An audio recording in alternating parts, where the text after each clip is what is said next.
¿Cómo es el proceso de transición cuando estás trabajando en una startup exitosa y te decides emprender tu propia startup? Para responder esta pregunta, charlé con Andy Erazo, ex Manzana Verde y actual CEO y co-founder de Letimind. Junto a Andy no solamente respondimos esta pregunta, sino también conversamos un poco sobre cómo cuidar de tu salud mental cuando estás emprendiendo, de qué manera y cuáles son los mitos que existen en el growth, en las startups y los negocios, y cuáles son las tendencias de inversión en el ecosistema startups. Así que si quieres aprender más sobre growth, tecnología y negocios, nos vemos en el podcast. Bueno, estamos en un capítulo más de Cuántico Podcast y el día de hoy tengo un gran amigo, a Andy Erazo. Así que bueno, Andy, ¿quién mejor que tú para que te puedas presentar en este capítulo? Hola a todos, ¿qué tal? Mi nombre es Anderazo. Bueno, diríamos, como si me quisiera definir, me defino como un soñador y una persona que le gusta mucho el tema de startups. He estado en otras startups, actualmente tengo mi propia startup. Y bueno, en lo que yo pueda aportar con esta entrevista y más bien muchas gracias por la invitación, Chris. Bárbaro, Andy. Bueno, ahí vamos a comentar un poco ya más sobre temas de tu experiencia y ahora tu faceta como emprendedor. Ahorita has emprendido, para los que quizás todavía no conocen tu startup, ¿qué cosa es Letimind? Buenazo. Bueno, Letima es una plataforma, ya es una startup HRT que tiene una plataforma que conecta talentos creativos con empresas Ok. mediante tres modalidades, ¿no? Proyecto, suscripción y empleo. Eso hace que podamos nosotros brindar un servicio integral centrados en la afinidad y podamos entregar talentos en menos de 48 horas en cualquiera de nuestras modalidades. Entonces, actualmente en Letimind, digamos que lo innovador justamente está ahí porque nosotros nos hemos inspirado en un modelo de fast food para que podamos optimizar todo el proceso de reclutamiento. Nosotros le llamamos reclutamiento continuo a la parte de reclutamiento inicial que hacemos y luego le llamamos reclutamiento progresivo a lo que va haciendo el emprendedor al momento de utilizar las diversas modalidades del ETIME, ¿no? Sí, la Ok. modalidad de proyecto es más como una modalidad, digamos, técnica donde tú evalúas la parte de qué tanto de las habilidades de, ponte, si es un creativo, ¿no? Si es un diseñador, Ok. tema de Illustrator, Photoshop, conoce, y en la parte de suscripción validas qué tanto interactúa, qué tan efectivo es, cómo impacta, para que luego por la modalidad de empleo te lo puedas adquirir para tu empresa en tu planilla. Entonces, es un poco eso. Es un poco, entonces todas las personas que por ahí son del rubro creativo puedan sumarse a tu plataforma. ¿Cómo están en LinkedIn? Ahí para ya iniciar con todo. Buenazo. Nosotros estamos en LinkedIn como Letimay. Sí, ahorita estamos solamente enfocados más en creadores de contenido, Ok. diseñadores, communities, audiovisual. Vamos probablemente a abordar un poco más, como lo hemos hecho antes, pero por tema de eficiencia estamos ahorita más enfocados en contenidos. Entonces, Ok, ok, así que toda la gente ya sabe cómo poder contactar a Letimind si quiere también nuevas oportunidades. Y Andy, vamos ahora un poco con el tema de lo siguiente. Tú has sido dependiente antes, has trabajado en startups, conoces un poco el movimiento, pero ¿cuál es la diferencia entre trabajar para una startup que tener tu propia startup? Porque por ahí, cuando uno trabaja para alguien, pues tienes procesos, tienes OKRs, tienes objetivos, pero cuando te emprendes, no. ¿Cómo fue ese cambio en tu caso? bueno, en mi caso fue, yo diría, y definirle una palabra, ¿no? La parte de incertidumbre. Creo que la incertidumbre, cuando estás dentro de una empresa, ¿no? Cuando eres dependiente, pues, si bien es cierto, es dentro de una startup donde tú no sabes qué va a suceder en el día a día, va cambiando, van tomando diferentes decisiones. Cuando tú tienes tu propia startup, esa incertidumbre aumenta más porque lo que pasaba dentro del startup donde trabajabas, ahora lo estás viviendo tú, pero como dueño de negocio. Ujú. Entonces, yo diría que la diferencia está muy de ese lado. Ahora, lo otro es, dentro de una startup, bueno, tú puedes también influir en algunas decisiones, depende del tipo de posición que tengas. Sin embargo, hay startups que son muy, muy horizontales en el hecho de que puedes aportar ideas y todo eso, ¿no? Y en el startup donde yo estoy trabajando, que era Manzana Verde, eso me ayudó mucho para lo que actualmente estoy haciendo en Leti.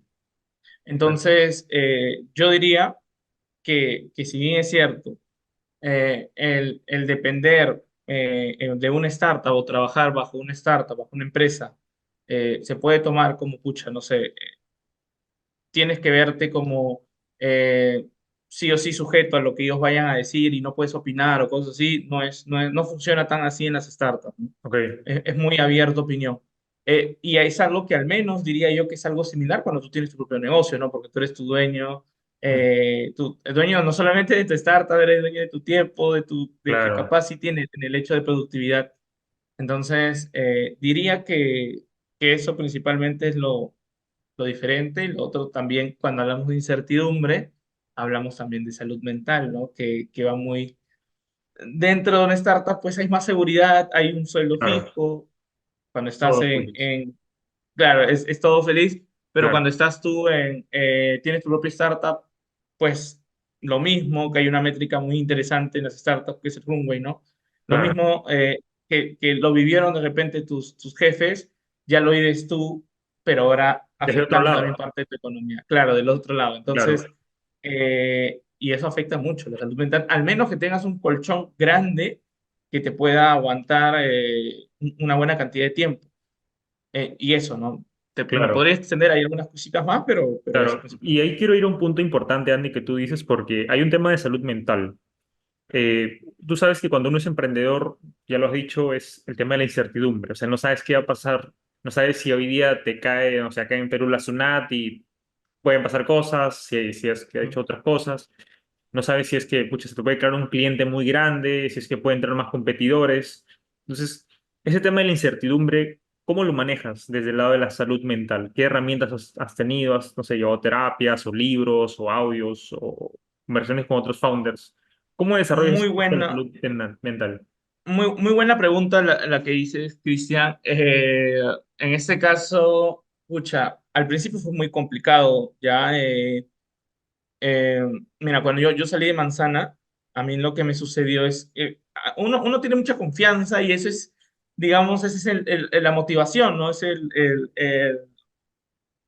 el momento donde tú vives esa fuerza, esas ganas, alegría que te da a emprender. A mí me pasó, ¿no? Entonces, Claro, eso fue lo que hizo que me aventara a salir a construir una startup y luego terminar saliendo pues de Manzana Verde. Pero luego te topas con un tema donde dices, pues, pucha, ya pasó esta emoción interesante y ya luego tienes que vivir la realidad. Al principio a mí me chocó mucho, claro, muchísimo el tema de no tener algo fijo, porque era ya bastante tiempo que yo trabajaba para una empresa, tanto startup como corporativo, ¿no? Entonces, claro, era como, pucha, el choque sí fue fuerte en el hecho de, chimba, si bien es cierto, tengo un colchón, pero este colchón no va a durar siempre y esa incertidumbre, ese miedo de qué vaya a suceder, afectó. ¿Qué es lo que actualmente yo hago? Pues yo tengo una coach ok. eh, quien constantemente me está ayudando, es una and Leadership Coach que me ayuda con varias cosas. Ya justo hace muy poco salió, o se está haciendo muy viral lo que consumen mayormente algunos CEOs, algunos Ah, founders sí, de empresas grandes, ketamina, ¿no? creo, es Sí, ketamina, si no me equivoco, hay otro. ketamina, sí, como para bajar la ansiedad y cosas así. Y yo le decía a mi coach, pucha, nunca puedes decir nunca, pero a mí la verdad no me gustaría llegar hasta ese nivel, ¿no? De consumir algo para poder activarme o para poder concentrarme. Entonces, actualmente yo estoy trabajando mucho sobre. Ahora, cuando lamentablemente no vienes de una familia que desde muy pequeño estuvo estable a nivel económico o te pudo dar la educación que quizás otras familias sí te pudieron dar, pero te dio bienestar y todo eso, Claro. eh, tienes o desarrollas muchos costumbres, muchos hábitos Ujú. que lamentablemente siguen repercutiendo en lo que actualmente eres, ¿no?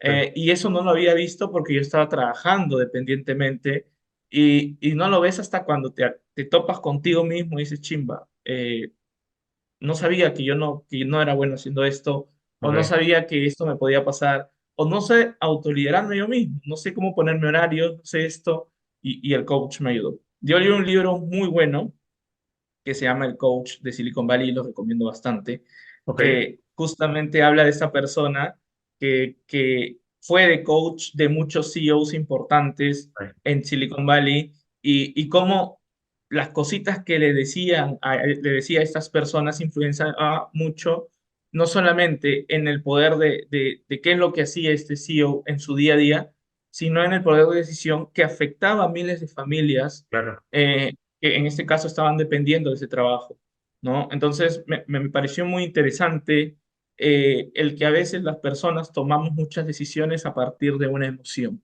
Y esto no se puede evitar, pero sí se puede controlar. claro, eh, y eso es lo que actualmente vengo haciendo con la coach, ¿no? Con mi bárbaro, coach. Entonces, bárbaro, eso, y de ahí desarrollé otros tipos de frameworks, estilos que me permitieron a mí poder llevar un control, pero sin caer, y esto es algo que también poco se menciona, en la obsesión. Y ahí hablamos un poco de trastornos como el TOC y otra cosa, de claro, querer tener todo controlado y sí, nuevamente, por el miedo de, si no lo tengo todo controlado, no tengo todas mis métricas ahí o algo se me mueve, chimba, el siguiente mes no como, ¿no? gracias, Entonces, claro, ajá, entonces, hay que tener mucho cuidado sobre el control y la obsesión, ¿no? ajá, Eso diría principalmente. bárbaro. Y Candy, para ya, si quieres, vamos cerrando este punto, ¿qué herramientas le das a los que escuchen esto? ¿Qué libros nos podrías comentar adicionales? Ya has dicho por ahí el coach de Silicon Valley. ¿Qué otros libros podrías dejarnos? Mira, yo diría, escuche mucho podcast. A Bárbaro, mí, a pesar de libros que también ayudan, me ayudan más a escuchar directamente experiencias actuales y reales de personas que lo estén viviendo. Entonces, yo he escuchado muchos podcasts, conversado también con inversionistas. Hay VCs muy interesantes. Ahí le mando un saludo a un amigo que se llama Manjaro. Yo justo desarrollé una caminata con él ujú, y realmente fue poco el tiempo que quizás entre los dos fuimos conversando, pero me ayudó muchísimo, ¿no? Me ayudó muchísimo el poder escuchar muchas de las experiencias que tenía Hernán Jaro como VC, ¿no? Más claro, allá pero él también antes había sido founder. Entonces, claro, uno que tiene la perspectiva de cómo ve a los founders a los cuales él invierte, pero también cómo él vivió cuando fue founder, ¿no? Qué hacía, qué no hacía y cosas así. Entonces, conclusión, pueden leer libros, en el caso de Coach de Silicon Valley, es el que principalmente he estado leyendo. De ahí ujú, me leí un libro extenso de Harvard Business, ¿no? ok, Que involucra varios módulos, que es buenísimo también, si pueden leer libros de Harvard Business, ayuda mucho porque no solamente habla, y eso es importante, de modelos de negocio, de métricas, sino te habla de qué pasó en el mindset de la persona en ese momento.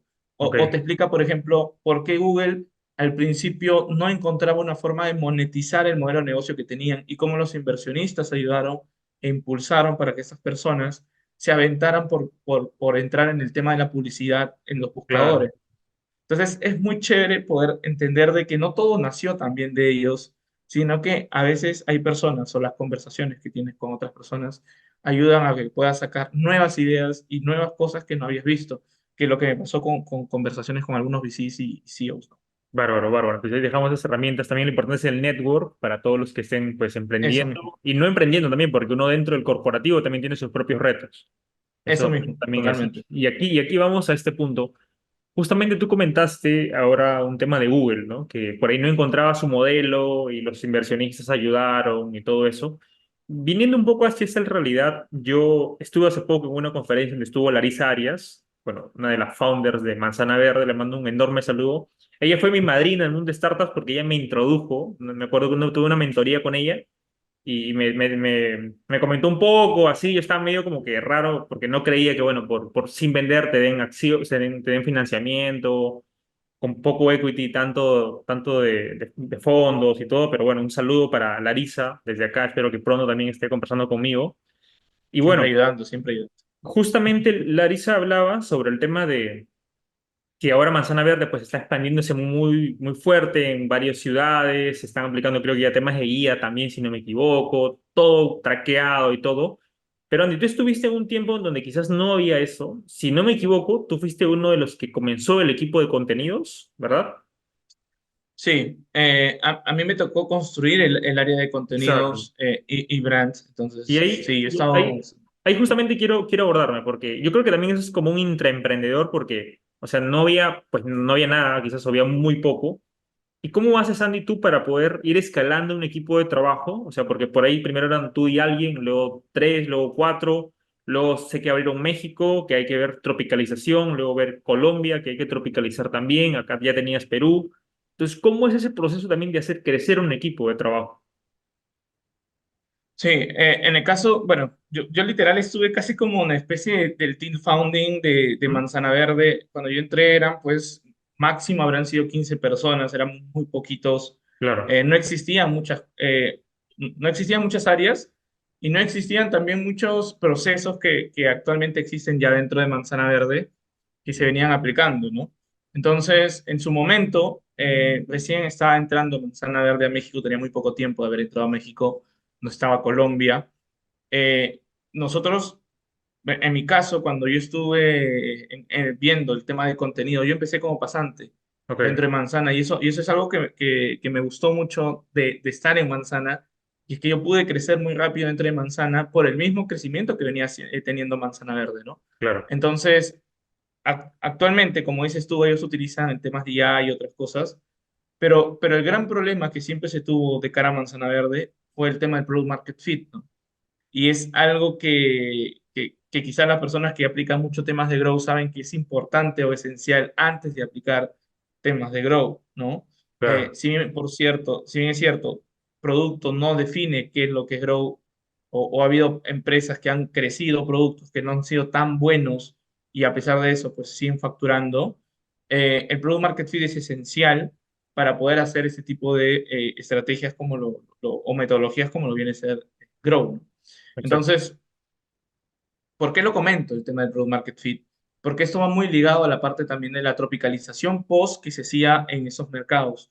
Por ejemplo, cuando nosotros entramos a México, ya veníamos teniendo Product Market Fit en Perú, pero México fue un nuevo mercado y es algo que lo comenté también en una cena que me invitaron con algunos inversionistas claro, y CEOs y fue como, México es de los países que es muy grande, es un mercado muy interesante, pero te puede tumbar lo que venías haciendo si realmente no te sabes adaptar bien.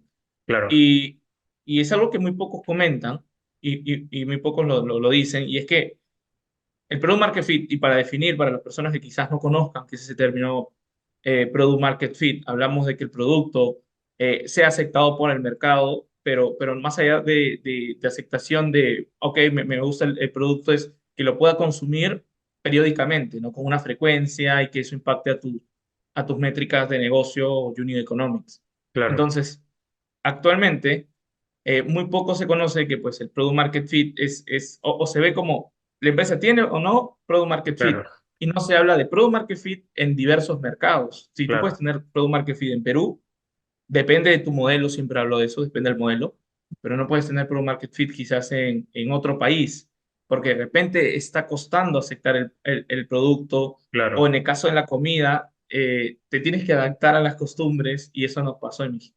claro, Entonces, ya luego de que empezó el tema del Product Market Fit, tuvimos mucho inconveniente con lo que decías tú, la tropicalización, ¿no? No se entendía bien lo que queríamos ofrecer. La gente lo aceptaba, si lo veía, lo aceptaba. Quiero consumirlo y ya está. Pero no se terminaba de entender y ahí fue todo un reto de construir un equipo donde no solamente estuviese yo, sino personas en el área, en este caso, comunicadores, gente audiovisual, fotógrafos, porque en el caso del sector gastronómico, y es algo que también la gente que está en este sector lo comenta, se vale mucho por también la parte fotográfica, no importa si eres claro, saludable, eso es algo que lo utilizamos, terminamos de entender en Manzana, claro, porque era como, oye, no es saludable, pues lo que importa es más lo saludable. Nos dimos cuenta que no era así, la industria es gastronómica, sigue siendo gastronómica y la gente se sigue guiando por lo que ve. Si ve claro, un brócoli que está como que medio raro, medio amarillo, medio no sé qué, nada, pues es como que no pasa nada y yo no voy a comprar. Entonces, sí era importante el tema fotográfico, que en fotografía se le conoce como food porn o food state, que hay tipos de estilos dentro de la fotografía, donde tuvimos que invertir mucho dinero, nos acostumbramos a invertir también en temas de branding, awareness, algo que no se hacía antes. Antes claro, éramos o sea, muy conversión, sujetos a conversión, ajá, claro, principalmente, porque a ver, nosotros antes no invertíamos en awareness, era todo más paid, ¿no? Era más claro, ads.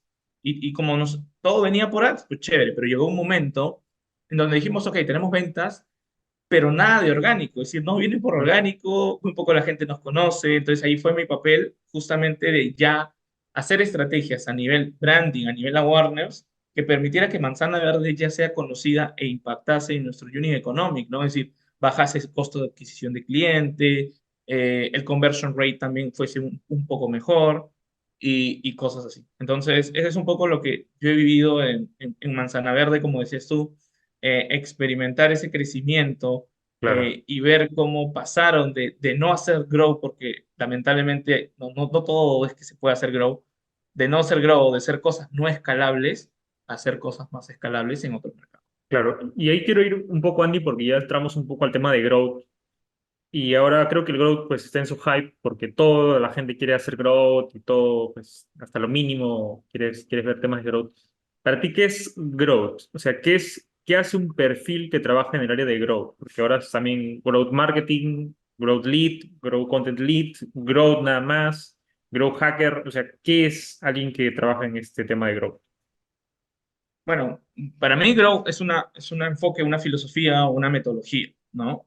Grow, diríamos que para mí Grow lo es todo, ¿no? Cuando vas creciendo una empresa, ¿no? Ahora, Grow no es solamente un área, y es algo que también nos costó entender, no es solamente un área, Grow es toda la empresa, ¿no? Si yo tuviese que definir qué es lo que hace un perfil de Grow todo el tiempo, pues son las personas que constantemente están buscando maneras de entender el comportamiento y los hábitos de las personas para sobre eso empezar a hacer mejoras en sus estrategias de marketing, de contenidos, de producto y empezar a aumentar las métricas exponencialmente de negocio que uno tiene.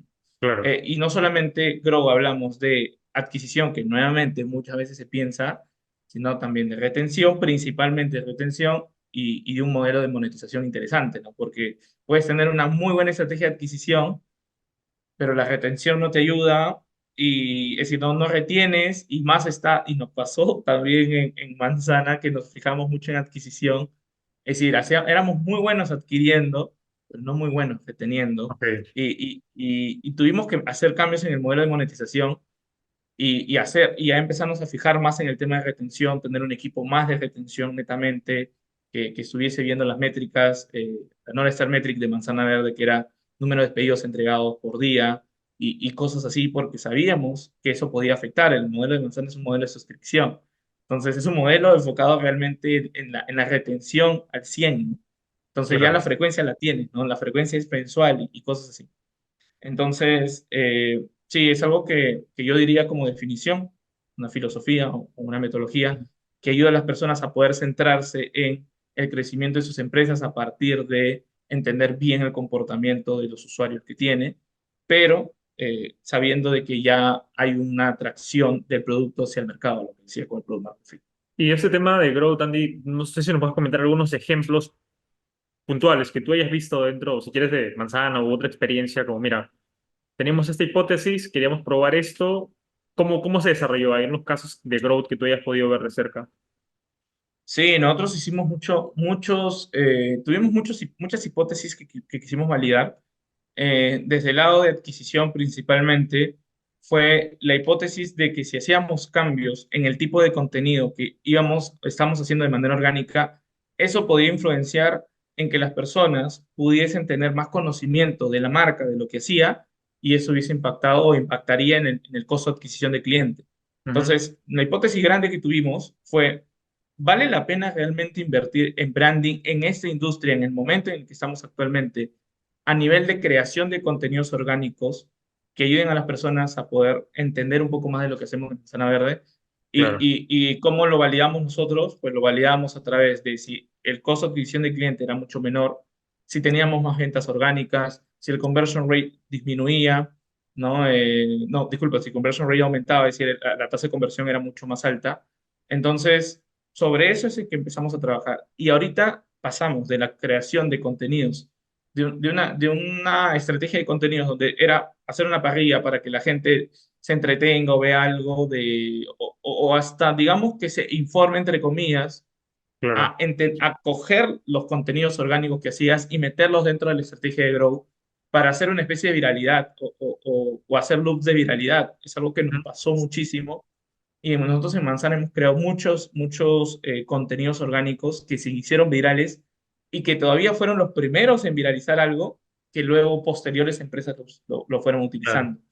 Entonces nos dimos cuenta que esa estrategia, como por ejemplo crear contenidos como la alimentación de Shakira, la alimentación de Messi, entrando en una industria donde de por sí la gente ve lo saludable como algo aburrido, cambiamos un poco esa perspectiva, ese comportamiento de ver lo aburrido igual a saludable, a ver, saludable es saludable. Y cuando hablamos saludable, también hablamos de saludable a nivel mental. Entonces, jugamos mucho con ese concepto y a partir de ahí sacamos también lo que es saludable sin complicaciones, Bárbaro. que es lo que nos permite abordar más cosas. Porque ahí me parece algo muy interesante, Andy, porque tú relacionas esta, por ejemplo, hipótesis con el tema de contenidos, ¿no? Que es el tema de social media. Ujú. Y también me ha pasado que he podido ver que muchos dicen, oye, growth es netamente tecnológico. O sea, si no cambia algo en el feature o cambia algo en el login y todo eso, no es growth. Entonces, creo que también ahí se desmiente un poco eso, porque al final Ujú. la idea es, pues, probar, experimentar y lo que te sirva, ¿no? Tampoco vivir de sesgos. Entonces, Totalmente. dale. Que tiene que ver mucho con canales, ¿no? Es decir, Ujú. Claro, nuevamente, esa experimentación. Nosotros teníamos un proceso también, no es que experimentábamos, nos sentábamos y lanzábamos una idea. Al principio sí, pero no funcionaba hacer eso porque era muy caos. Si bien es cierto, en las startups hay mucho caos, pero lo ideal también es que ese caos que se vaya a hacer también permita potenciar las métricas que actualmente tenemos. Entonces no pasaba. O a veces habían experimentos que no se hacían o no se terminaban de hacer, entonces no cobra mucho sentido hacerlo. claro, Entonces, nosotros teníamos toda una estructura, usábamos memos, que son documentos donde antes de que tú quieras lanzar un experimento te forzaba a poner lo que tú dices, ¿no? Hipótesis, cuánta probabilidad de éxito crees que va a tener, cuáles van a ser las métricas que va a impactar, en este caso, qué es lo que tú, es decir, cuánto es lo que tú crees que va a aumentar según el experimento que piensas hacer y cosas así. Te forzaba a sentarte y decir, piensa en Grow, pero piensa claro. realmente en Grow, no es como voy a hacer un experimento y creo que va a funcionar, sino te forzaba mucho a investigar, que al principio no gustaba mucho porque era como, pensé que Grow era más dinámico, más chévere por ese lado, pero te das cuenta Más que, sexy, oye, más sexy. más sexy, ajá, entonces era como, pucha, tengo una idea y ya puedo aplicarla. Al principio era así, pero te das cuenta que no es luego sostenible hacer ese tipo de cosas. Y luego lo que tú comentas, que también nos pasó al principio, literal, creo que la mayoría de startups van a vivir ese sesgo de acuerdo a la cantidad de personas que tengan el seniority o la experiencia Claro, sobre Grow, que quizás pueda hacer que, en el caso de nosotros, Carlos fue mejorando en el tema de conocer muchas cosas sobre Grow, pero no es que sea el máster de eso, y el equipo tampoco es que conociese tanto, entonces nos fuimos empapando, llevamos cursos, y nos dimos cuenta de que Grow no solamente era hacer cambios en lo que tú dices, en producto, claro. que al principio era solamente eso, era Ok, producto, y a ver, vamos a ver qué nos puede ayudar producto, y empezamos a apostar mucho más, hasta a veces por el no-code, es decir, no depender tanto de producto y empezar a hacer experimentos de nuestro lado, pero sí que afectase, obviamente, al en este objetivo de la empresa. caso, el objetivo de la empresa y la imagen de la empresa. Entonces yo Claro, cuidaba mucho eso como líder de comunicación y contenidos en Manzana, cuidaba mucho el que, bien, puede ser experimentos, pero tampoco me vas a lanzar un flyer que no ha sido aprobado por Manzana Verde, un flyer donde claro, no está, te das cuenta, entonces, con mucho control. Y solamente, y este último caso es que hacer Grow nos permitió poder entrar a un mercado que es Colombia sin la necesidad de claro, estar en Colombia en ese momento. Literal claro. fue un experimento. Muy Entonces, bueno. eso. Bueno, Ujú. así que ya nos llevamos buenos aprendizajes de ahí. Y Andy, ya para ir con uno de los últimos puntos que también me parece muy interesante. Sé que has estado en muchas reuniones ahora con inversionistas. Bueno, por ahí unas buenas noticias para el ecosistema startup es que, bueno, 500 ha elevado su ticket, creo, de 80 a $300,000 de inversión, igual con Platanus. ¿Tú qué has podido tener por ahí más el entendimiento de cómo se está moviendo el ecosistema? ¿Qué has podido ver? ¿Qué tendencias se vienen con respecto al financiamiento, a los fondos y todo lo que has podido pues, tratar de esas reuniones? Bueno, lo que actualmente está muy, al menos en Latinoamérica, en Estados Unidos probablemente todavía se siga levantando con PPTs, pero Ok, ya es algo poco común. O si lo van a hacer, y esto está muy en tendencia, es, dale, vas a levantar, pero te voy a dar una valuation tan alta que no vas a tener tiempo, es decir, no quiero que te pongas a hacer ronditis sino que de verdad te sientes en crear un negocio interesante para que la siguiente ronda pues pueda ser de impulsar el negocio que tienes. Entonces, por ejemplo, habemos aceleradoras o VCs que te dan una valuation de más de 10 millones de dólares que te va a ser casi imposible, al menos que vayas pues pucha, al Reino Unido o inversionistas en Estados Unidos realmente buenos, Claro. que cueste mucho por ti para levantar otra ronda. Entonces, justo era lo que hablábamos en una cena que tuvimos con inversionistas, donde justamente estaban también Five Founder, y es que la tendencia está mucho por ese lado, es decir, en el tema de, si voy a apostar por ti, dale, voy a poder darte una valuation alta para que realmente ese dinero te ayude para poder construir todo y tengas la tracción. Y ya la siguiente ronda que levante sea bajo tracción, bajo product market fit, bajo todo Claro. lo que se pueda, ¿no? Entonces, actualmente la tendencia es eso, apuestan ya más, y me parece chévere y saludable hacer eso, es como Sí, no satanizan el levantar capital y el querer levantar capital como lo hacía en su momento Rappi y otras empresas, sino claro, como, dale, te voy a dar un gran cantidad de dinero, pero la valuation va a ser tan alta que sí o sí necesitas tracción porque ya no puedes entrar como un seed, por ejemplo, porque tu valuation está claro.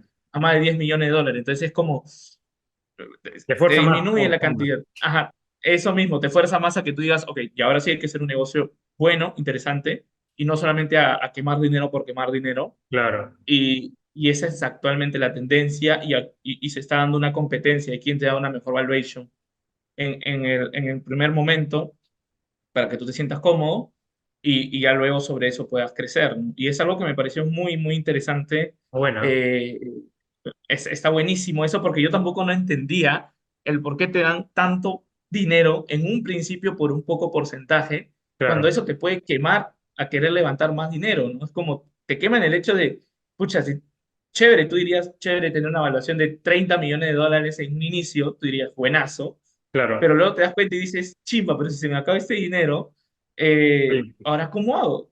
Claro, ¿cómo levanto si tengo una valuation tan alta que para que un inversionista entre va a tener que dar mucho dinero por poco porcentaje y no sé qué tan atractivo sea eso? Entonces claro, ya cobra más sentido lo que te digo de, mira, ahora lo que yo quiero es que pase esto y así los VCs aseguran un poco más o bajan también el riesgo realmente se va a centrar en crecer el en negocio. hacer, en que su negocio sea un negocio real y no Claro, vale. sea un humo, una idea con dinero trataban de forzar de que realmente se dé el product market fit o bajo descuento, que nuevamente es product market fit, eh, y tratar de crecer sobre eso. En su momento quizás pudo funcionar en algunas compañías, porque realmente quizás el modelo era bueno, pero se tenían que hacer mejoras, pero actualmente hay tanta competencia, no solamente a nivel de VC, sino también a nivel de startups, que los VCs están siendo ahora mucho más selectivos sobre eso, hasta están apostando muchísimo por el equipo, porque se te van a dar un montón de dinero. Es como, Claro. la verdad, a mí me gustaría dar dinero y apostar sobre algo que creo que puede funcionar. Platanus Ventures, por ejemplo, lo que ellos te dicen es, yo apuesto por el equipo y hasta puedes sacar nuevas ideas de negocio ya obteniendo el financiamiento.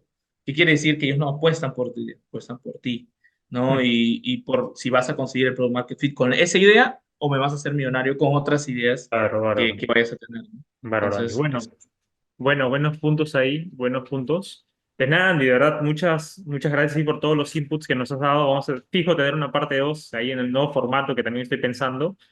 Así que bueno, nada, Andy, ¿cómo te encontramos en redes sociales? ¿Cómo sabemos de ti en LinkedIn u otra red que estés? buenazo, a mí me pueden encontrar en LinkedIn como Andy Erazo González, en mis otras redes sociales también, justo tengo un canal de YouTube, pero que funciona más como una especie de base de datos de las ponencias que he dado por si alguno quiere escuchar. Y en LinkedIn también tengo mi agenda, si Ok, quieren separar un espacio corto de 30 minutos para hablar, es free, o en algo que los pueda apoyar. Actualmente estoy asesorando a diversas startups porque trabajo con Cidepubi, con Nexum, y estoy trabajando también en una aceleradora en España. Entonces, si en fácil de mi lado los puedo conectar con alguna startup, organización, que creo que puede ser interesante para el modelo de negocio que tienen o para el tiempo en el que se encuentra y el crecimiento que llevan, pues yo encantado de poder ayudar a las startups en el ecosistema. genial. Bueno, y ahí tienen las redes de Andy. Andy, de verdad, muchas gracias por tu tiempo y espero una siguiente oportunidad. Nos vemos. Chao, chao. Hasta luego.